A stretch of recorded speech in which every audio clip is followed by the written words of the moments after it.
Hello बच्चों, क्या हाल चाल? सब ठीक? मैं विजय यादव एक बार फिर आपका स्वागत करता हूं आपके प्यारे से चैनल फिजिक्स एक सोच में।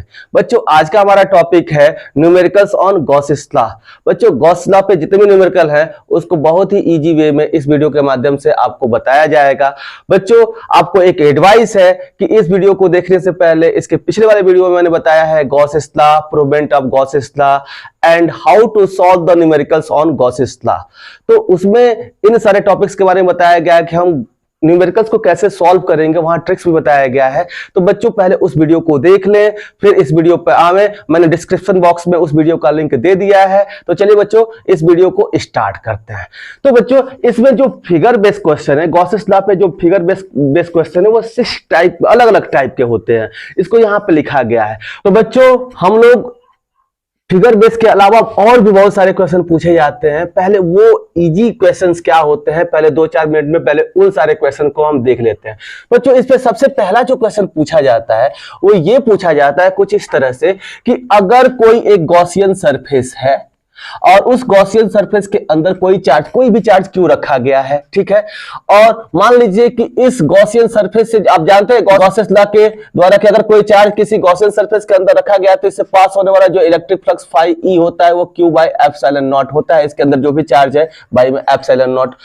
अब बच्चों, आपसे कहा जाता है कि अगर इसके रेडियस को हम या तो ट्वाइस कर दें, रेडियस को थ्राइस कर दें, 5 टाइम कर दें, मतलब कितना घटा दें या बढ़ा दें, या तो हम कम कर दें या ज्यादा कर दें। इस गॉसियन सरफेस के रेडियस को या तो कम कर दें या ज्यादा कर दें, तो इस फाई पे क्या प्रभाव पड़ेगा?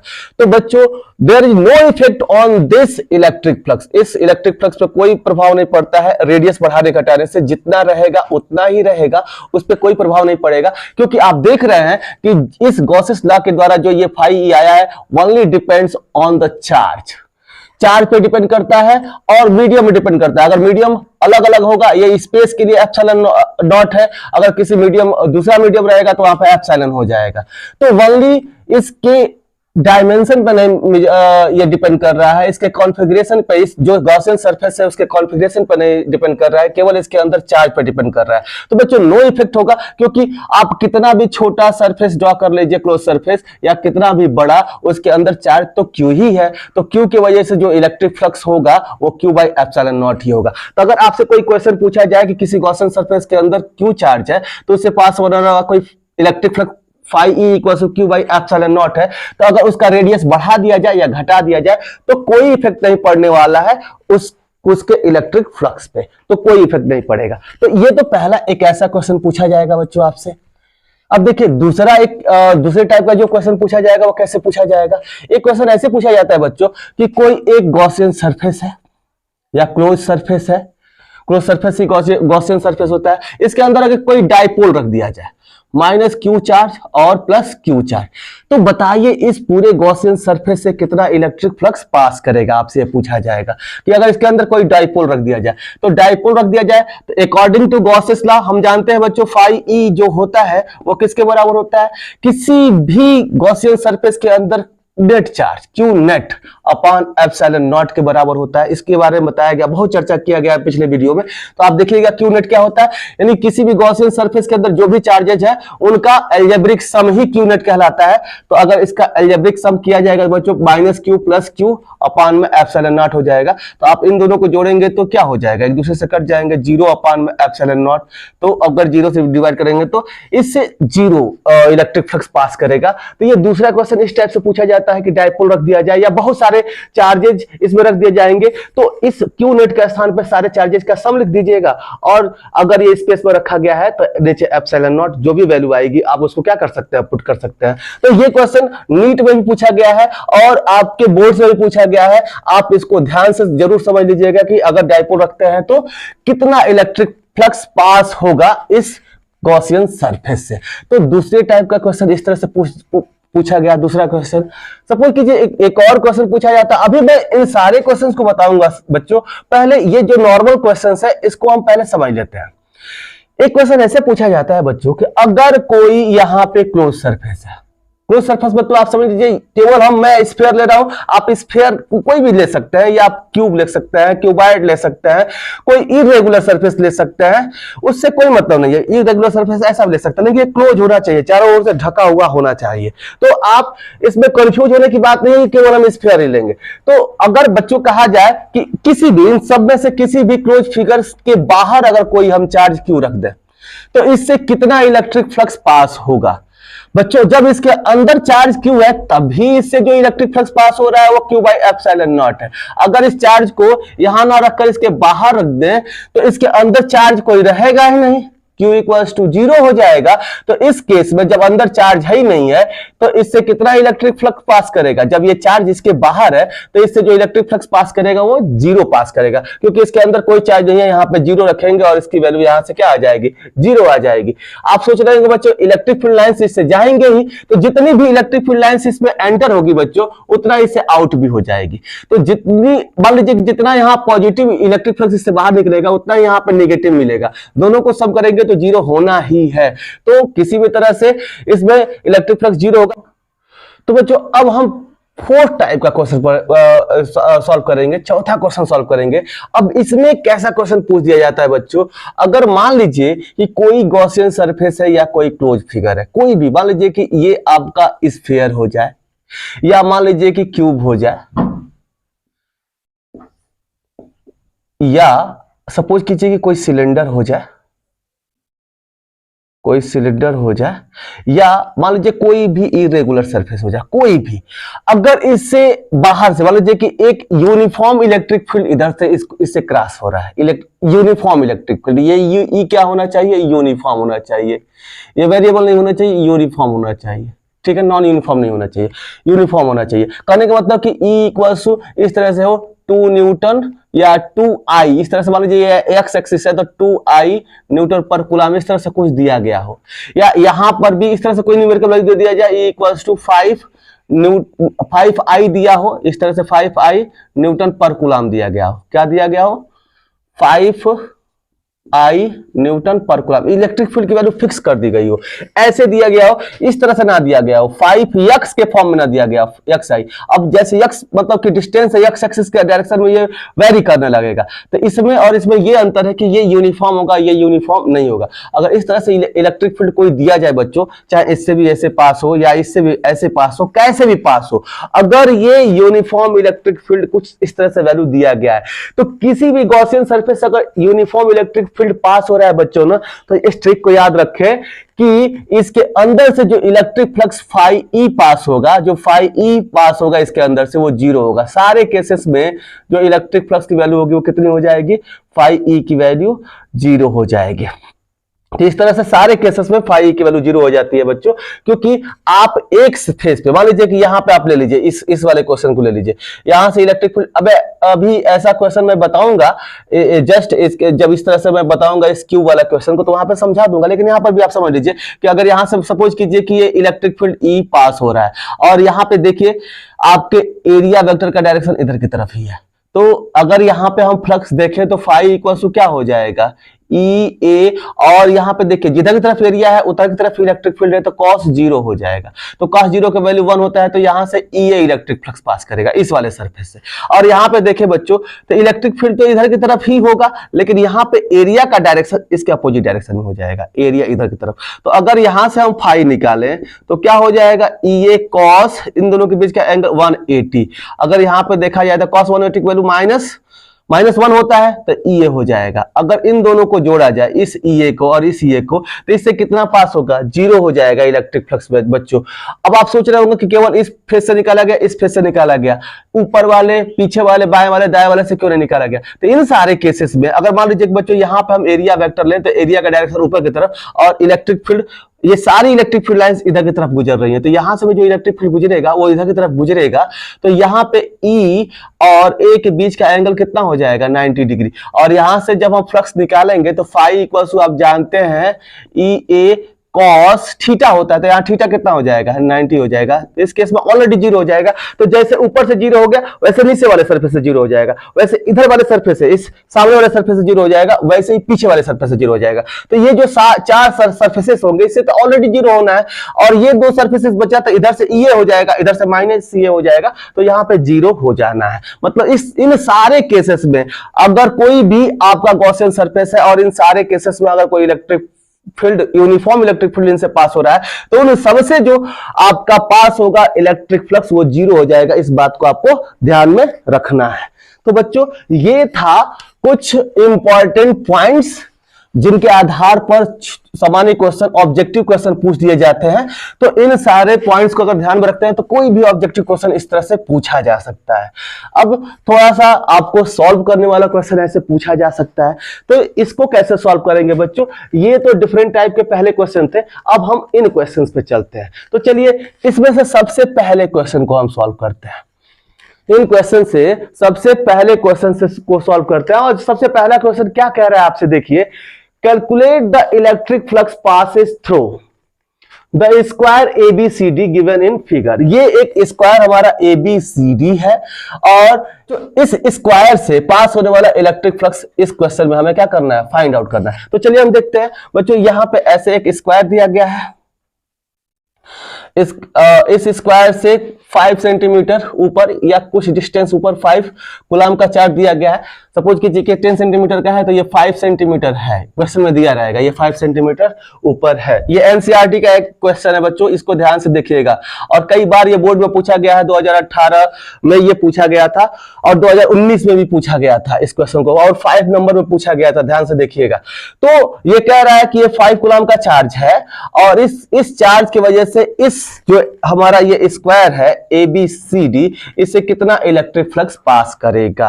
तो बच्चों, आप अगर देखें तो इस केस में ये जो चार्ज होगा वो हर एक इस स्क्वायर के हर एक पॉइंट पर यूनिफॉर्म इलेक्ट्रिक फील्ड नहीं प्रोड्यूस करेगा। कुछ इलेक्ट्रिक फील्ड इधर आएंगी, इधर आएंगी, इधर आएंगी। ये कॉन्सेप्ट मैं बताया हूं कि अलग अलग, मान लीजिए कि इसका जो एरिया वेक्टर होगा इस स्क्वायर का नीचे की तरफ होगा, और इलेक्ट्रिक फील्ड लाइन का हर एरिया वेक्टर से जो अलग अलग डायरेक्शन हो जाएगा। तो सामान्य जो ये फॉर्मूला है फाई इक्वल्स टू ये कॉस थीटा, इसको लगाकर इसको सॉल्व करना लगभग हम नहीं कर पाएंगे। इसीलिए तो हम गॉसियन लॉ को पढ़ते हैं कि यहाँ पे कोई गॉसियन सरफेस हम ड्रॉ करेंगे। तो अब इसको सॉल्व करने के लिए हमें एक गॉसियन सरफेस ड्रॉ करना पड़ेगा।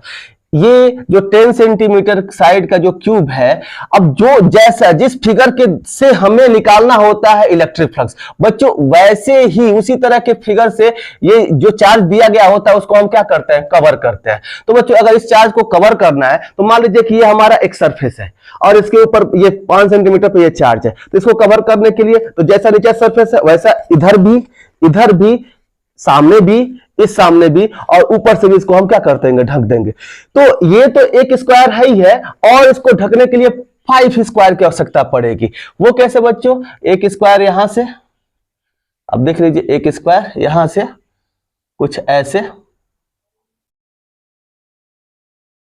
एक स्क्वायर यहां से हम ड्रॉ करेंगे कुछ ऐसे, एक ये सामने वाला स्क्वायर हो जाएगा बच्चों। थोड़ा सा और इसको ऊपर कर दिया जा, ठीक। अब देखिए ये जो चार्ज हमारा 5 कूलम का है, इन 6 फेसेस, जैसा ये नीचे स्क्वायर था वैसे और 5 स्क्वायर से इसको क्या कर दिया गया, क्लोज कर दिया गया। और ये सपोज किया गया, ये एक हम क्या किए हैं, इमेजिन कर किया, इमेजिनरी सरफेस है। हमने माना कि इससे इसको क्या कर दिया गया, जैसा ये नीचे वाला सरफेस है वैसे ही और 5 सरफेस से हमने क्या कर दिया, इसे क्लोज कर दिया। तो अब ये 6 सरफेसेस जो एक ये और 5 अलग, ये क्या बनाते हैं, एक गॉसियन सरफेस बनाते हैं, एक क्यूब के जैसा गॉसियन सरफेस बनाते हैं। तो बच्चों, इस पूरे 6 सरफेसेस से जो पास होने वाला इलेक्ट्रिक फ्लक्स होगा, 6 फेसेस से जो पास होने वाला जो इलेक्ट्रिक फ्लक्स होगा फाई ई, अब कितना हो जाएगा, इसके अंदर जो चार्ज रखा है Q by epsilon not cos law, यही तो कहता है कि किसी गॉसियन सरफेस के अंदर अगर Q चार्ज है तो इस पूरे गॉसियन सरफेस से जो पास होने वाला इलेक्ट्रिक फ्लक्स होगा वो Q बटे बटे में कितना हो जाएगा, एप्सिलॉन नॉट हो जाएगा। तो इन 6 फेसेस से जो पास होने वाला इलेक्ट्रिक फ्लक्स है वो कितना है, Q बाई एप्सिलॉन नॉट है। तो अगर केवल एबीसीडी से, केवल एबीसीडी ये जो स्क्वायर है, इससे जो पास होने वाला इलेक्ट्रिक फ्लक्स कितना हो जाएगा बच्चों, देन अगर हम लिखें यहां पे, देन ये electric flux phi A B C D means केवल 6 फेसेस से Q बाई एप्सिलॉन नॉट। तो एक फेस से कितना हो जाएगा, आप मान लीजिए कि 6 रुपीज में आप सपोज कीजिए कि 12 टॉफियां लाते हैं, तो 1 रुपीज में कितने लेकर आएंगे, तो 12/6 आप ऐसे टॉफी लेकर आएंगे, 2 टॉफी हो जाएगा, भाग देते हैं। तो 6 फेसेस से Q बाई एप्सिलॉन नॉट, तो एक फेस से कितना हो जाएगा, ये 6 इधर जाएगा तो 1/6 Q बाई एप्सिलॉन नॉट। तो इससे कितना पास करेगा बच्चों, तो 1/6, Q की वैल्यू कितनी है, 5 कूलम है, तो 5 कूलम के स्थान में 5 हम रख देंगे।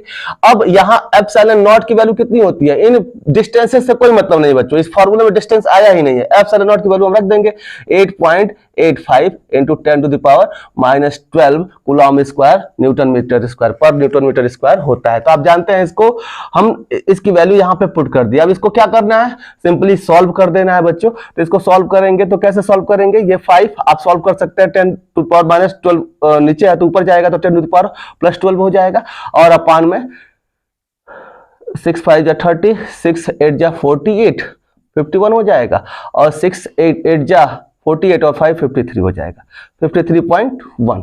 तो आप इसको आप सॉल्व कर सकते हैं, जो आंसर आएगा वही आपका आंसर हो जाएगा। तो बस इतना ही काम करना था आपको इसको सॉल्व करने के लिए। तो ये आपका पहला क्वेश्चन कंप्लीट होता है बच्चों। ऐसे इसको क्या कर सकते हैं, सॉल्व कर सकते हैं। तो जब भी ऐसा क्वेश्चन पूछे जहां पे आपको कोई एंगल ना दिया हो, तो आप जैसा भी फिगर दिया गया है वैसे फिगर से उसको क्या कीजिए, चार्ज को पहले कवर कीजिए, एक गॉसियन सरफेस बनाइए उसको, और फिर देख लीजिए कि उन सरफेसेस से टोटल कितना पास हो रहा है, और जितने सरफेसेस हैं उनके नंबर से भाग दे देंगे तो आपका क्या मिल जाएगा, ये आपका इलेक्ट्रिक फ्लक्स मिल जाएगा जिस सरफेस से आपको काउंट करना है। तो आप यहां पे ऐसे काउंट कर सकते हैं।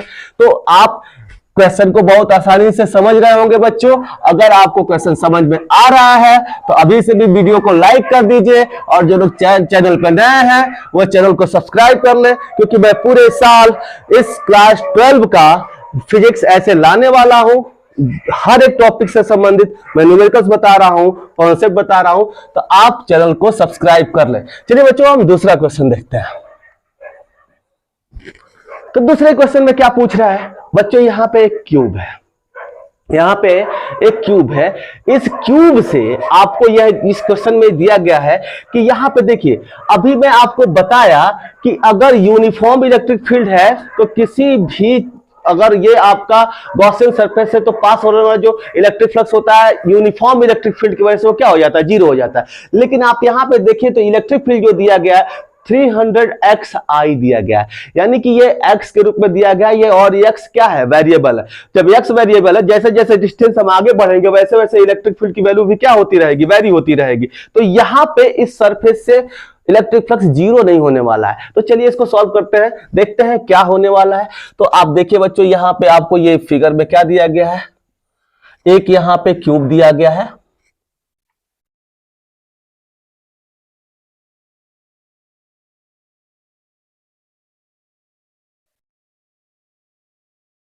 यहां पे पहले हम समझते हैं बच्चों। अब देखिए यहां पे ये जो ये वाला फेस है, ये वाला फेस, यहां से इसका डिस्टेंस कितना दिया गया, 1 मीटर दिया गया है। अब जरा देखिए बच्चों कि ये जो इस पूरे क्यूब का एक साइड दिया गया वो भी कितने मीटर का दिया गया, 1 मीटर का दिया गया है। आप समझ रहे हैं, अगर ये क्यूब है और इसका एक साइड 1 मीटर का है तो ये भी साइड 1 मीटर का हो जाएगा, इसकी जो हाइट भी हो जाएगी वो भी 1 मीटर की हो जाएगी, मतलब हर एक साइड कितना का हो जाएगा, 1 मीटर का हो जाएगा। तो अगर आप देखें यहां पे जो इलेक्ट्रिक फील्ड E दिया गया है, जो इलेक्ट्रिक फील्ड E दिया गया है वो देखिए कितना दिया गया है, 300 xi न्यूटन पर कूलम दिया गया है। यानी कि ये आई कैप देने का मतलब बच्चों कि ये समझ लीजिए कि अगर ये एक्स एक्सिस है, ये वाई एक्सिस है और ये जेड एक्सिस है, तो यानी कि इलेक्ट्रिक फील्ड का डायरेक्शन आई कैप के डायरेक्शन में है, ये यूनिट वेक्टर है, यानी कि एक्स एक्सिस के डायरेक्शन में। जो हमारा ये इलेक्ट्रिक फील्ड का डायरेक्शन है वो कुछ इधर की तरफ है बच्चों, बिल्कुल इधर की तरफ ये इलेक्ट्रिक फील्ड हमारा जा रहा है, क्योंकि ये आई यही आपको इंफॉर्मेशन दे रहा है। अब देखिए बच्चों, जब ये आई इधर की तरफ जा रहा है, मतलब कि सॉरी, ये इलेक्ट्रिक फील्ड किधर की तरफ जा रहा है, इधर की तरफ जा रहा है, तो अगर हम देखें तो ये ऊपर वाले सरफेस पे देखें तो अगर इसका एरिया ए हो तो इस एरिया का डायरेक्शन किधर की तरफ होगा, नॉर्मली आउटवर्ड डायरेक्शन में होगा। तो ये एरिया का डायरेक्शन इधर की तरफ, और बहुत सारे, हम केवल एक ही लाइन ड्रॉ किए हैं, ये सारी इलेक्ट्रिक फील्ड लाइंस ऐसे ही एक्स एक्सिस के डायरेक्शन में जा रही हैं। तो वैसे ही अगर यहाँ पे कोई एक इलेक्ट्रिक फील्ड लाइन आएगा तो इसका डायरेक्शन किधर की तरफ होगा, इधर की तरफ होगा। इन दोनों के बीच का एंगल कितना होगा, 90 डिग्री। तो ये ऊपर वाले अगर सरफेस से देखा जाए तो कितना इलेक्ट्रिक फ्लक्स पास होगा बच्चों, E इंटू ए और cos 90। तो ये कितना हो जा रहा है, 0 हो जा रहा है। cos 90 की वैल्यू कितना होता है, 0। तो कुछ किसी भी चीज से मल्टीप्लाई करेंगे तो ये 0 हो जाएगा, ऊपर वाले से 0 हो जाएगा। वैसे ही बच्चों नीचे वाले से 0 हो जाएगा। वैसे ही अगर मान लीजिए कि यहाँ पे इस वाले फेस पे जो एरिया होगा इधर की तरफ होगा, इलेक्ट्रिक फील्ड इधर की तरफ होगा, तो दोनों के बीच का एंगल फिर से 90 बनने वाला है। तो ऊपर वाला, नीचे वाला, पीछे वाला और सामने वाले से जो इलेक्ट्रिक फ्लक्स होगा बच्चों वो क्या हो जाएगा, 0, 4 सरफेस से। अब केवल ये इधर वाला सरफेस, इधर वाला राइट वाला सरफेस और लेफ्ट वाला सरफेस बचे हुए हैं बच्चों। तो हम इस सरफेस पे देखते हैं, इस सरफेस पे और इस सरफेस पे, इन दोनों सरफेसेस पे हम इलेक्ट्रिक फ्लक्स देखते हैं और इन्हीं दोनों को हम काउंट करेंगे। तो बच्चों इस वाले सरफेस पे थोड़ा ध्यान दीजिएगा, इस वाले सरफेस पे जो इलेक्ट्रिक फील्ड होगा उसका डायरेक्शन तो इधर ही होगा, क्योंकि एक्स एक्सिस के आई के डायरेक्शन में है, आई कैप के पॉजिटिव एक्स एक्सिस के डायरेक्शन में है। तो इधर की तरफ इलेक्ट्रिक फील्ड तो यही होगा, और यहाँ पे जो एरिया का डायरेक्शन होगा वो इधर की तरफ होगा, नॉर्मली आउटवर्ड डायरेक्शन में। ठीक है, तो बच्चों अगर हम देखें तो यहां से इस सरफेस का, इस पहले वाले सरफेस का, इसको मान लीजिए कि फर्स्ट सरफेस है और ये कौन सा सरफेस है, सेकंड सरफेस है। तो यहां पे इस फर्स्ट सरफेस पे अगर आपसे मैं पूछूं तो इलेक्ट्रिक फील्ड E1 कितना होगा, ये तो जनरल वैल्यू दे दिया है, E का 300xi, तो E1 कितना हो जाएगा इस फर्स्ट सरफेस पे। E फर्स्ट अगर आपसे पूछा जाए तो E फर्स्ट कितना हो जाएगा इस सरफेस पे। तो यहाँ पे हम लिखेंगे जो वैल्यू दिया गया 300 तो होगा ही, और यहां से यहां तक का x की वैल्यू कितनी होगी, x डिस्टेंस कितना चला है 1 मीटर, तो x के स्थान में 1 मीटर हो जाएगा। और I, तो आप I का मतलब यूनिट वेक्टर होता है, तो इसका मतलब समझ लीजिए कि ये इतना न्यूटन पर कूलम है इस फर्स्ट सरफेस पे। और यहां पे एरिया अगर देखें कहीं भी 1 मीटर का लेंथ है, 1 मीटर का क्या है इसका ब्रेड्थ है, तो एरिया इक्वल टू क्या हो जाएगा बच्चों, आप इसका भी 1 इंटू 1 यानी कि 1 मीटर स्क्वायर हो जाएगा। क्लियर है कि नहीं क्लियर है। तो अगर मैं फ्लक्स आपसे पूछूं फर्स्ट सरफेस पे फ्लक्स कितना हो जाएगा, तो ई ए कॉस थीटा, तो यहाँ E1 ए तो सबका सेम है, तो E1 कॉस थीटा, थीटा की वैल्यू यहाँ पे देखिए इस फर्स्ट सरफेस पे E इधर की तरफ, एरिया इधर की तरफ, तो 180 हो जाएगा, दोनों का अपोजिट डायरेक्शन है। तो E की वैल्यू कितनी है बच्चों, ये I तो केवल इधर की तरफ डायरेक्शन दिखा रहा है E का, तो यहां पे E की वैल्यू क्या लिया जाएगा, ओनली 300 लिया जाएगा, क्योंकि ये तो I केवल इसका डायरेक्शन दिखा रहा है, 300 न्यूटन पर कूलम है। एरिया कितना है बच्चों 1 मीटर स्क्वायर, तो वहां रख लेंगे। cos 180 की वैल्यू कितनी हो जाएगी बच्चों, -1। तो अगर इससे मल्टीप्लाई किया जाएगा तो ये कितना हो जाएगा, -300 आपका ये फाई की वैल्यू न्यूटन मीटर स्क्वायर पर कूलम हो जाएगा। इस फर्स्ट सरफेस पे जो आपका इलेक्ट्रिक फ्लक्स आया वो कुछ इतना आया। वैसे ही बच्चों अगर इस सेकेंड सरफेस पे हम निकालें तो सेकेंड सरफेस पे अगर देखा जाए, यहीं पर ई सेकेंड भी हम लिख रहे हैं, चाहे मान लीजिए कि आप यहाँ पे ई सेकेंड लिख लीजिए, ई सेकेंड यहाँ पे लिख लीजिए, तो ई सेकेंड कितना हो जाएगा। अब देखिए यहां से इसका डिस्टेंस 1 मीटर और यहां से ये डिस्टेंस और 1 मीटर, ये भी साइड तो 1 ही मीटर का होगा, तो यहां से टोटल डिस्टेंस यहां से कितना का हो जाएगा, 2 मीटर का हो जाएगा। तो अगर वहां पर लिखा जाएगा, तो अगर इस फॉर्मूले का यूज किया जाए, इस जो गिवन फॉर्मूला है, तो 300 इंटू एक्स के स्थान पे 2 हो जाएगा, और आई तो 300 इंटू 2 कितना लिखा जा सकता है, इसको 600 लिख दे रहा है, 600 आई न्यूटन पर कूलम हो जाएगा। तो अगर इस सेकेंड सरफेस पे हम फ्लक्स निकालें बच्चों, फाइस एट सेकेंड सरफेस, तो ये कितना हो जाएगा। आप देखिए ई ए कॉस थीटा, यही फॉर्मूला लगेगा, ई डबल यहाँ पे ई सेकेंड ए कॉस थीटा हो जाएगा। तो यहाँ पे ई सेकेंड की वैल्यू कितनी आ गई बच्चों, 600 आ गई, तो 600 लिख लेंगे। और एरिया तो सेम है, एरिया में तो कोई दिक्कत नहीं है, एरिया का डायरेक्शन यहाँ पे इसका अपोजिट था, यहाँ पे इसी डायरेक्शन में एरिया हो जाएगा, तो दोनों का डायरेक्शन सेम है, यानी कि इन दोनों के बीच का एंगल क्या बनने वाला है, 0 बनने वाला है। तो एरिया लिख लेंगे 1 और कॉस दोनों के बीच का एंगल कितना हो जाएगा, 0। तो इसको मल्टीप्लाई किया जाएगा तो 600 इंटू 1 इंटू इसका भी वैल्यू 1, तो कोई मतलब नहीं है, 1 से मल्टीप्लाई करेंगे तो 600 ही आएगा। E2 की वैल्यू कितनी आएगी? 600 ही आएगी। तो इस केस में अगर थोड़ा सा यहां पे हम लोग मिटाएं ऊपर से, तो बच्चों आप देख सकते हैं कि इन दोनों का जब सम होगा, इन दोनों का अगर सम किया जाए, टोटल फ्लक्स कितना पास होगा अगर इससे दिखाया जाए तो phi1 प्लस phi2 हो जाएगा। इस तरह से आप ऐड करेंगे तो यहाँ पे phi1 की वैल्यू -300 प्लस 600 ऐड करेंगे तो कितना हो जाएगा? 300 न्यूटन मीटर स्क्वायर पर कूलम हो जाएगा। तो इस तरह से ये जब नॉन यूनिफॉर्म इलेक्ट्रिक फील्ड रहे बच्चों, तो इसके अंदर से कुछ ना कुछ आपको क्या मिलेगा? कुछ ना कुछ इलेक्ट्रिक फ्लक्स मिलेगा। और भी इसमें कुछ पूछ रहा है बच्चों, कह रहा है कि इसके अंदर तब चार्ज कितना होगा? इस जो गॉसियन सरफेस है जिससे इलेक्ट्रिक फ्लक्स आपको मिला 300 न्यूटन पर कूलम, तो इसके अंदर चार्ज कितना होगा? तो चार्ज निकालना बहुत आसान है बच्चों। आप जानते हैं कि ये गॉसियन सरफेस है, तो इसके अंदर से जो फ्लक्स पास होता है फाई ई इक्वल्स वो कितना होता है? Q by epsilon not. तो यहां से चार्ज निकालने के लिए Q एप्सिलॉन नॉट इंटू ये फाई ई हो जाएगा। इसका वैल्यू 8.85 इंटू 10⁻⁻12 और अभी इसका 300 आया। इन दोनों का मल्टीप्लाई कर दीजिए, इतना कूलम का क्या हो जाएगा? आपका चार्ज हो जाएगा। तो आप ऐसे चार्ज को फाइंड आउट कर सकते हैं। तो हमने सॉल्व किया ऐसे ये दूसरा क्वेश्चन। अब हम चलते हैं बच्चों तीसरे क्वेश्चन की तरफ।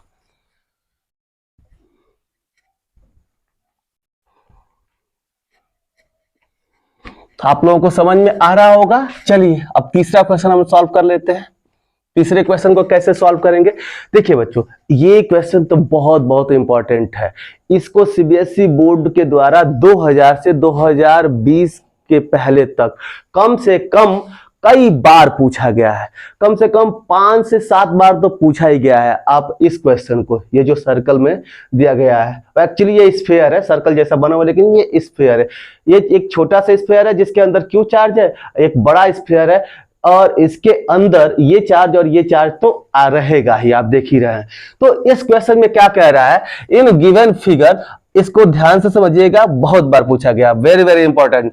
इन given figure find phi S1, मतलब कि इस छोटे वाले से, ये एक S1 आपका स्फीयर है और ये S2 स्फीयर है, तो इस छोटे वाले से जो फ्लक्स पास हो रहा है वो, और जो बड़े वाले से पास हो रहा है वो, इन दोनों फ्लक्स का रेशियो आपको निकालना है। तो बच्चों यहाँ पे दे रहा है एक छोटा सा सरफेस S1 है, इससे जो इसमें जो चार्ज है वो कितना है? Q है। और ये जो दूसरा जो सरफेस है इसमें जो चार्ज है वो कितना है? 2Q है, 2Q है। अब कह रहा है ये S2 सरफेस है, कह रहा है कि phi1 अपान phi S1 अपान phi S2 निकालना है। तो पहले ये गॉसियन सरफेस है बच्चों, इससे कितना इलेक्ट्रिक फ्लक्स पास करेगा? सपोज कीजिए कि ये किसी स्पेस में है, तो इस अगर लिखा जाएगा तो इससे जो पास होने वाला इलेक्ट्रिक फ्लक्स होगा, क्या होता है फार्मूला बच्चों? चार्ज अपान एप्सिलॉन नॉट बटे में इस S2 से, अगर मान लीजिए कि S2 सरफेस देखा जाए तो इसके अंदर कितना चार्ज है? बच्चों देखिए ध्यान से कि ये जो S2 सरफेस, इसके अंदर ये भी चार्ज होगा और ये भी चार्ज होगा।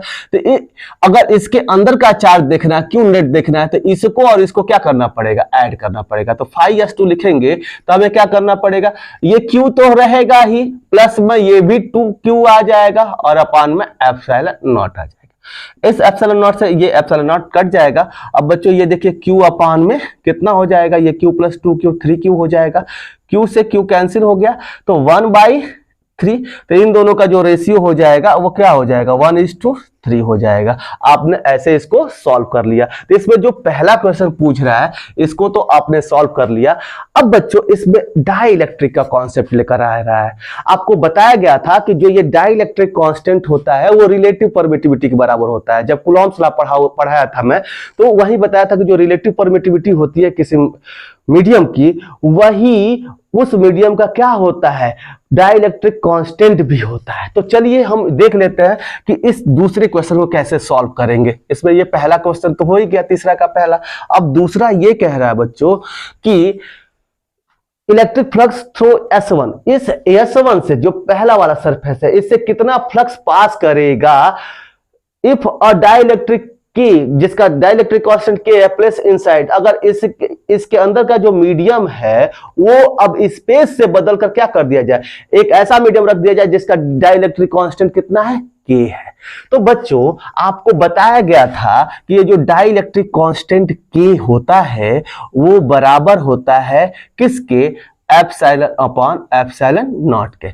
यह इसी को हम कहते हैं रिलेटिव परमिटिविटी ER, और ये बराबर होता है एप्सिलॉन अपॉन एप्सिलॉन नॉट के।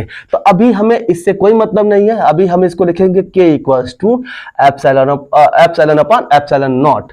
अब बच्चों सपोज कीजिए कि अभी ये बस बड़े वाले स्फीयर को अब हम रफ कर लेते हैं, पहले इसी को समझते हैं। पहले इसमें चार्ज कितना है, Q है। जब ये स्पेस था तो इससे कितना इलेक्ट्रिक फ्लक्स पास हो रहा था बच्चों, फाई ई इक्वल, जब स्पेस था तो कितना पास हो रहा था, Q अपान में एप्सिलॉन नॉट। ये स्पेस या आप कह सकते हैं वैक्यूम का परमिटिविटी एप्सिलॉन नॉट होता है, 8.85 न्यूटन पर माइनस 12 जिसकी वैल्यू होती है।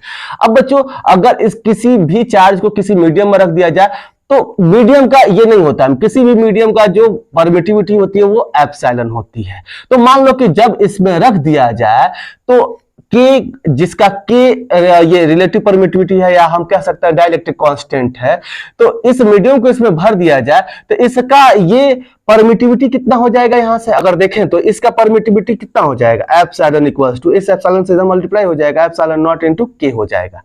तो बच्चों अगर मान लीजिए कि यही स्फीयर हमने यहां लेकर चला आया और इसके अंदर क्यू चार्ज आएगा, बच्चों ये जो एप्सिलॉन होगा वो इसके अंदर जो मीडियम भरा गया है, जो मटेरियल भरा गया उसका परमिटिविटी है, ठीक है। तो यहां पे अब जब हम इसका फ्लक्स निकालेंगे तो फाई ई इक्वल्स टू, इससे पास होने वाला इलेक्ट्रिक फ्लक्स जो फाई ई इक्वल्स टू कितना हो जाएगा, इसके अंदर क्यू चार्ज है और अपान में ई, अगर ये एप्सिलॉन रखेंगे यहाँ पे तो फाई ई इक्वल्स टू कितना हो जाएगा आपका, अब इसका वैल्यू यहां पे लिख लीजिए तो Q अपान में इस एप्सिलॉन की वैल्यू एप्सिलॉन नॉट इनटू के, यानी कि ये इस केस में जो आपका इलेक्ट्रिक फ्लक्स होगा अगर किसी दूसरे मीडियम में इस पूरे सिस्टम को ले जाकर चार्ज को रख दे तो इसका जो इलेक्ट्रिक फ्लक्स की वैल्यू हो जाती है कम, कितनी हो जाती है, जितना इसका डाइलेक्ट्रिक कांस्टेंट है उतने टाइम्स कम हो जाती है, एक 1 उतने टाइम्स कम हो जाती है। अब देखिए ये Q बाई ये जो चार्ज इसके अंदर Q था तो Q अपान में एप्सिलॉन नॉट तो यही है, Q अपान में एप्सिलॉन नॉट तो यहाँ पे देख ही रहे हैं, तो ये ऑलरेडी स्पेस में Q बाई एप्सिलॉन नॉट है।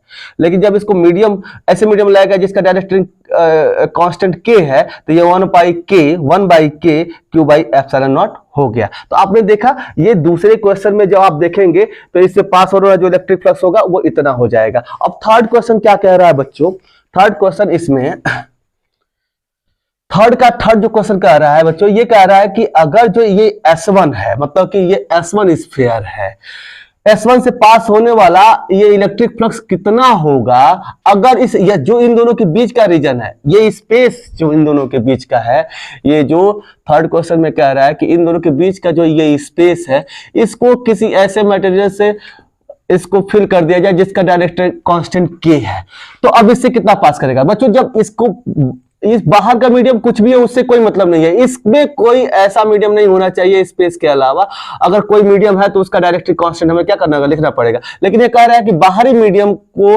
हम फिल किए हैं जिसका डाइलेक्ट्रिक कांस्टेंट के है, तो इसके अंदर तो फ्री स्पेस ही है, वैक्यूम में ही है, तो इस केस में अंदर वाले से जो इलेक्ट्रिक फ्लक्स पास होगा फाई इक्वल्स टू कितना हो जाएगा, Q बाई एप्सिलॉन ही रहेगा, इसमें कोई इफेक्ट नहीं पड़ेगा। तो आप इसको जनरली कर सकते हैं। तो ये थर्ड क्वेश्चन कंप्लीट हुआ बच्चों। ऐसे इसको क्या कर सकते हैं, लिख सकते हैं, कोई इफेक्ट नहीं पड़ेगा थर्ड केस में, जितना था पहले फ्री स्पेस के लिए वैक्यूम के लिए उतना ही होगा। अब चलिए बच्चों फोर्थ क्वेश्चन हम सॉल्व करते हैं।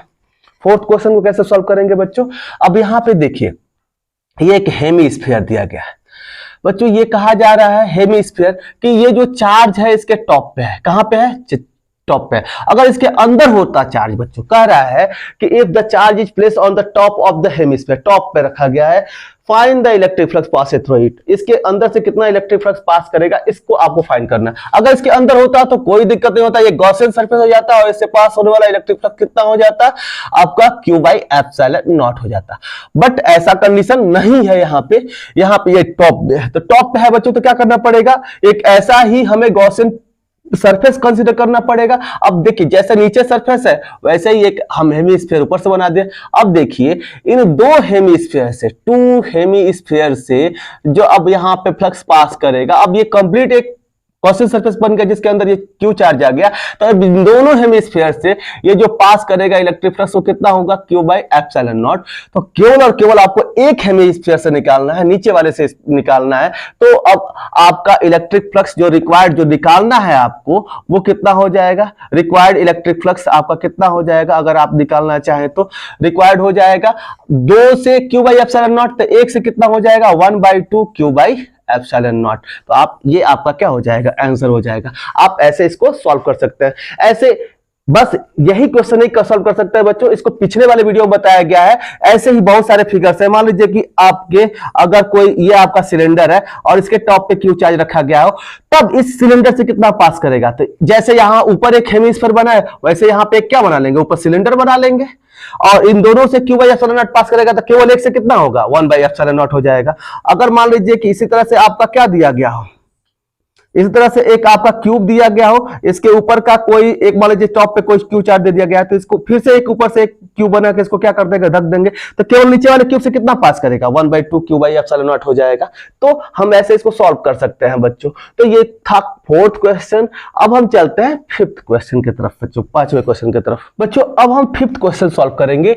इस 5th क्वेश्चन में क्या कह रहा है बच्चों कि ये हमारा एक क्यूब है, ये एक क्यूब दिया गया है और इस क्यूब के कॉर्नर पे किसी एक कॉर्नर पे, यही इस कॉर्नर पे एक चार्ज रखा गया है क्यू, और इस चार्ज की जो वैल्यू है वो 24 माइक्रो कूलम्ब है।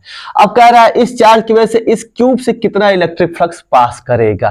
तो अभी बच्चों हमने देखा कि एक हेमिस्फीयर था या एक क्यूब था, इसके टॉप पे रखा जाता है। तो आपको ये पिछले वीडियो में ये फॉर्मूला सब बताया गया है और किस तरह से फॉर्मूला आया है उसको बहुत ही बढ़िया तरीके से समझाया गया है। तो आप उस पिछले वीडियो को जरूर देखें। बार बार मैं कह रहा हूं डिस्क्रिप्शन बॉक्स में लिंक दिया हूं, जिनको नहीं समझ में आएगा वो देख लेंगे। अगर इस टॉप पे हो तो इस क्यूब से कितना पास करता है, इस टॉप पे हो तो बताइए आप लोग, दिमाग में लाइए। ये 5 = 1/2 Q by epsilon not pass करता है इस क्यूब से। अगर इस लाइन पे, अगर इस चार्ज को कहां पर रखा जाए, इस लाइन पर रखा जाए, तब इस क्यूब से कितना इलेक्ट्रिक फ्लक्स पास करेगा बच्चों। उस केस में इस क्यूब से जो इलेक्ट्रिक फ्लक्स पास करता है, अब देखिए इस चार्ज को ढकने के लिए एक तो ये क्यूब चाहिए, एक इधर से चाहिए और 2 इधर से चाहिए इसको ढकने के लिए, यानी कि 4 ऐसे क्यूब्स की आवश्यकता पड़ेगी। और उस केस में इससे जो 4 से कितना, क्यू बाई एप्सिलॉन नॉट, 4 से पूरा जब गॉसियन सरफेस पड़ेगा तो 4 क्यूब से कितना पास करेगा, 5e Q by epsilon not. तो 1 से कितना हो जाएगा, 1/4 क्यू बाई एप्सिलॉन नॉट हो जाएगा। वैसे ही जब ये कॉर्नर पे ये चार्ज आ जाएगा बच्चों, तो इसको ढकने के लिए ऐसे कितने क्यूब्स की आवश्यकता पड़ेगी, एक यहां मतलब इसके ऊपर 1, 2 हो जाएगा, इधर पीछे से 2, यानी कि 4 तो उधर ही हो गए, और 4 इधर से इसको ढकेंगे, 4 इधर से क्यूब लगा के इसको ढकेंगे, यानी कुल 8 क्यूब्स की आवश्यकता पड़ेगी। तो अगर कॉर्नर पे है तो इसको ढकने के लिए 8 क्यूब की आवश्यकता पड़ेगी। तो 8 क्यूब से जो इलेक्ट्रिक फ्लक्स पास करेगा वो 5e पास करेगा, वो कितना होगा, 1/8 क्यूब से कितना, Q by epsilon not. 8 cube मिलकर ये क्या बनाएंगे, कंप्लीट गॉसियन सरफेस बनाएंगे और उसके अंदर क्या होगा, क्यूब होगा। आपको बताया गया है कि जब कॉर्नर पे होगा तो 8 क्यूब टोटल बनाना पड़ेगा इसको ढकने के लिए। तो एक क्यूब से केवल पूछा जा रहा है कि इस क्यूब से कितना पास करेगा। तो इस क्यूब से कितना पास करेगा बच्चों, तो क्यू रिक्वायर्ड कितना हो जाएगा हमारा, इलेक्ट्रिक फ्लक्स 5e जो रिक्वायर्ड होगा, वो जो क्वेश्चन पूछ रहा है वो कितना हो जाएगा, 8 क्यूब से क्यू बाई एप्सिलॉन नॉट। तो 1 से कितना हो जाएगा, 1/8 Q by epsilon not, 1/8 Q by epsilon not. 1/8 Q की वैल्यू जितना दिया गया है इसको लिख लेंगे, 24 × 10⁻⁻6 कूलम्ब हो जाएगा। अपॉन में एप्सिलॉन नॉट की वैल्यू बच्चों कितनी होती है, 8.85 × 10⁻12 होती है। अब इसको सॉल्व करेंगे तो 8 से 3 टाइम में ये कट जाएगा, और इसको जब सॉल्व किया जाएगा तो ये कितने में टाइम में कटेगा, आप इसको देख सकते हैं। 8⁻−12 है, ये ऊपर जाएगा तो कितना हो जाएगा, +12 हो जाएगा। तो इसको लिखेंगे 3/8.85, 3/8 8.85 इंटू 10 टू द पावर, ये -12 है, ऊपर +12 हो जाएगा, -6 घटेगा तो कितना हो जाएगा, 6 हो जाएगा, और इतना न्यूटन मीटर स्क्वायर पर कूलम होगा। अब इसको सॉल्व कर लिया जाएगा, सॉल्व कर सकते हैं आप इसको, इसके बाद ऐसे इसको हम क्या कर सकते हैं, सॉल्व कर सकते हैं। तो बच्चों अब आपको पता चल गया होगा कि टॉप पे होगा तो कितना होगा, लाइन पे होगा तो कितना होगा, इस इलेक्ट्रिक फ्लक्स की वैल्यू कॉर्नर पे होगा तो कितना होगा। और ये कहा जाए इस केस में आपको ये भी बताया गया था वहां पे कि अगर एक साइड से, अगर ये एक साइड से आपका कितना इलेक्ट्रिक फ्लक्स पास करता है, इसके एक फेज से अगर पूछा जाए तो उस केस में आपका जो इलेक्ट्रिक फ्लक्स पास करता है केवल एक फेज से, तो 1/24 Q/ε0 होता है। आप वहां पे उस वीडियो में इसको देखिएगा, ठीक है। तो अगर केवल ये कहा जाए किसी क्यूब के एक फेज से इस चार्ज के द्वारा कितना इलेक्ट्रिक फ्लक्स पास करेगा तो इतनी वैल्यू होगी, आप इसको याद रखें। बच्चों अब हम करेंगे नेक्स्ट क्वेश्चन, 6th क्वेश्चन।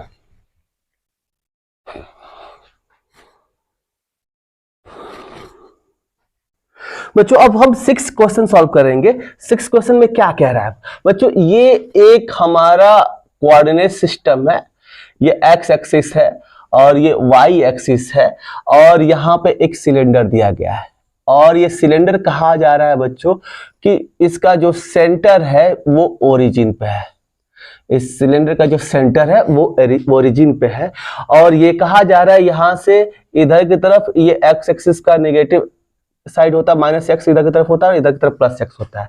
और इसमें ये क्वेश्चन दिया गया है आपको कि E = 2I Newton per coulomb है जब x बड़ा हो किससे, मतलब कि इधर की तरफ अगर ये x बड़ा हो 0 से, ये 0 यहाँ पे 0 0 ओरिजिन होता है, अगर x की वैल्यू 0 से बड़ा है तो इधर की तरफ जो E की वैल्यू होगी वो कितनी होगी, 2 न्यूटन पर कूलम होगी। I तो केवल इसका डायरेक्शन दिखाने के लिए कि x एक्सिस के डायरेक्शन में ये जाएगा, तो I तो इसका केवल इंडिकेट कर रहा है यूनिट वेक्टर, तो इधर यहाँ पे इधर की तरफ जो वैल्यू होगी वो कितनी होगी, इस पॉइंट पर 2 न्यूटन पर कूलम होगी। तो इस फेज पे जो E की वैल्यू होगी वो हम लिख ले रहे हैं बच्चों डायरेक्ट इसको सॉल्व करने के लिए कि यहाँ पे जो E की वैल्यू होगी वो क्या होगी, E पॉजिटिव की तरफ, E पॉजिटिव एक्सिस की तरफ 2 न्यूटन पर कूलम होगी। वही बच्चों ये कहा जा रहा है कि जब ये निगेटिव हो, जब ये x 0 से छोटा हो तो E की वैल्यू यहां पे इधर की तरफ जो होगी E की वैल्यू वो -2, यहां पे जो E की वैल्यू होगी वो कितनी है, -2 न्यूटन पर कूलम होगी, इधर की तरफ माइनस साइन दे दिया है बच्चों। अब इधर की तरफ जो इसका एरिया दिया है, एरिया भी यहाँ पे दे रखा है, एरिया की वैल्यू ऑलरेडी यहाँ पे 4 मीटर स्क्वायर दिया गया है, एरिया इक्वल टू कितना दे दिया गया बच्चों, 4 मीटर स्क्वायर। तो यहाँ पे जो एरिया का डायरेक्शन होगा वो इधर की तरफ होगा, और यहाँ पे जो एरिया का डायरेक्शन होगा वो इधर की तरफ होगा, आप यहाँ पे देख सकते हैं बच्चों। तो आप देखिए कि यहाँ पे जो इस पहुंच कर बच्चों यहाँ पे देखिए, अगर मान लो जो चीज इधर ले रहे हैं पॉजिटिव एक्स एक्सिस की तरफ, तो इधर कोई अगर वेक्टर क्वांटिटी होगी तो इसको पॉजिटिव में लिया जाएगा, यहाँ पे +4 मीटर स्क्वायर में एरिया होगा इधर की तरफ। अगर देखें तो यहाँ पे जो एरिया है इसके अपोजिट डायरेक्शन में, तो यहाँ पे जो हम एरिया लेंगे इसको अपोजिट डायरेक्शन में तो -4 मीटर स्क्वायर लेंगे कि नहीं लेंगे। अब यहाँ पे जो एरिया हो गया -4 metre square, electric field -2 newton per coulomb हो गया। तो अगर इस फेस पे मान लीजिए कि ये फर्स्ट हमारा सरफेस है और ये कौन सा सरफेस है, सेकेंड सरफेस है, तो फर्स्ट सरफेस पे अगर हम आपका इलेक्ट्रिक फ्लक्स फाई फर्स्ट निकालना चाहें तो फॉर्मूला क्या होता है बच्चों, EA cos थीटा होता है। तो अगर यहाँ पे देखें तो दोनों का डायरेक्शन सेम है, लेकिन दोनों किस में है, नेगेटिव में है, एक -2 है और एरिया कितना है, E तो -2 न्यूटन पर कूलम है और एरिया -4 है, तो -4, और cos यहाँ पे क्या ले लेंगे, 0 ले लेंगे, और मल्टीप्लाई करेंगे तो कितना हो जाएगा, 2 4 जा 8, प्लस में 8 होगा और cos 0 की वैल्यू 1, तो हम क्या लिख सकते हैं, 8 न्यूटन मीटर स्क्वायर पर कूलम, इसका इधर की तरफ वैल्यू हो जाएगा। क्लियर है बच्चों।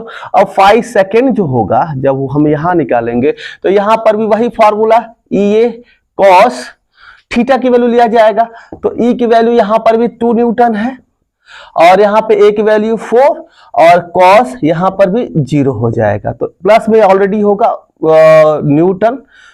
न्यूटन मीटर स्क्वायर पर कूलम हो जाएगा, इधर भी उतना ही आया। तो बच्चों अगर कंप्लीट टोटल फ्लक्स पूछा जाए तो कितना हो जाएगा, ∅1 + ∅2, ∅1 + phi2, अगर दोनों को जोड़ें तो 8 प्लस 8 कितना हो जाएगा 16 न्यूटन मीटर स्क्वायर पर कूलम हो जाएगा। ऐसे हम यहाँ पे काउंट कर सकते हैं। जब ऐसा कंडीशन दे बच्चों तो आप इस तरह से क्या कर सकते हैं, सॉल्व कर सकते हैं। जब नेगेटिव एक्सिस की तरफ दे तो ये ई को इधर दिखाते हुए नेगेटिव क्या कर दीजिए, रिप्रेजेंट कर दीजिए, और एरिया को भी इधर भी ई को इधर दिखाए तो ये पॉजिटिव है तो इधर एरिया पॉजिटिव, दोनों के बीच का जो एंगल है उसको बना लीजिए और इसको सॉल्व कर लीजिए। तो आपने देखा बच्चों ईच एंड एवरी टाइप के क्वेश्चन आपको बताए गए जो कि गॉसिस लॉ पे पूछे गए हैं। तो बच्चों अगर आपको वीडियो अच्छा लगा हो तो वीडियो को लाइक करें, और जो लोग चैनल पर नए हो चैनल को सब्सक्राइब करें। आज के लिए बस इतना ही बच्चों, मिलते हैं अगले वीडियो में, तब तक के लिए बाय बाय, टाटा।